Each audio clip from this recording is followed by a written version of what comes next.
Well, September 11th, as you know, rocked New York City's tourism industry and real estate market. What will be the impact of this latest terror scare? Well, Byrne Denham of the real estate investment firm Eastern Consolidated joins us, and I know you also write a quarterly newsletter about the New York City economy called Metro Grid.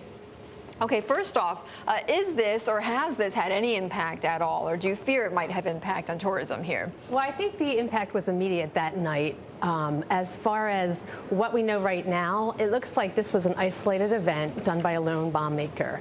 And it seems that it was so crude, done by almost an amateur, that I really think, based on the information we know, the impact will be minimal and temporary. Okay. And the cost, though, I mean, the impact may be minimal, perhaps maybe for tourism, but you are just hearing, Bank of America beefing up security. Of course, the city of New York is going to be beefing up security. Right. So how much is that going to cost? Well, that will cost a few million, at least $10 million, I'm guessing. And as far as tax revenues, hotels and restaurants generate a lot of tax revenues for the city. So the impact of those hotels hurting will have a big impact, on the tax revenue. So we're going to be spending more on security and getting less in some hotel tax revenues in the short term, for sure. And what about for the property markets, which are just about to recover or are recovering? Yes. And then you have something like this happen. I mean, is that going to, undermine this recovery in the real estate market?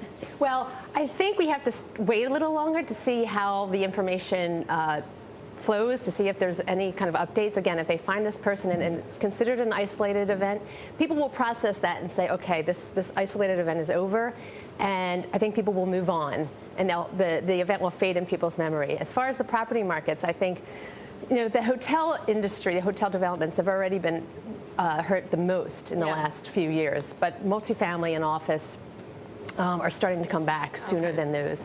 So I think those are, again, I think those will continue to improve this year. And just quickly, are you hearing at all companies wanting to relocate outside of New York because they're worried about security? No. Okay. No. All right. I mean, they may go to away from Times Square, but I think they'll stick with Midtown or downtown. Okay. Well, that is reassuring then for some of us. Okay. Barbara, thank you very much. You're welcome. Byrne Denham of Eastern Consolidated talking about the impact on the economy.